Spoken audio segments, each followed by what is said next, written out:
डोंगराळे गावात आज हृदय पिळवटून टाकणारी घटना समोर आली। काल संध्याकाळपासून बेपत्ता असलेल्या निरागस 3 वर्षीय देवदूत बालिकेचा गावालगत छिन्नविच्छिन्न अवस्थेत मृतदेह आढळून आलाय। छोट्या जीवाचा असा निर्घृण अंत पाहून संपूर्ण गाव दुःखानं स्तब्ध झालंय। या निष्पाप चिमुरडीवर लैंगिक अत्याचार झाल्याचा गंभीर संशय व्यक्त होतोय।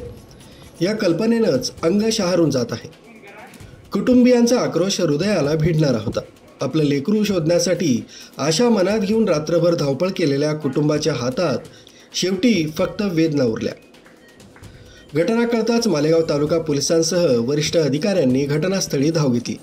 परिस्थितीची गंभीरता लक्षात घेता फॉरेन्सिक तज्ज्ञ पथकाला बोलावण्यात आलं।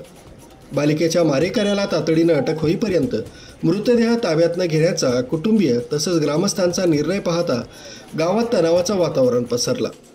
निर्घृण गुन्हेगाराला शिक्षा मिळावी यासाठी गाव एक दिलानं उभं असल्याचं चित्र पाहायला मिळालं। रात्री उशिरापर्यंत मालेगावातील रुग्णालयात शवविच्छेदन न होता आता पुढील तपासासाठी मृतदेह नाशिकला पाठवण्यात आला। ही घटना केवळ एक कुटुंबालाच नव्हे तर संपूर्ण समाजाला हादरा देणारी। आरबी न्यूजसाठी पांडुरंग भांगरे, मालेगाव।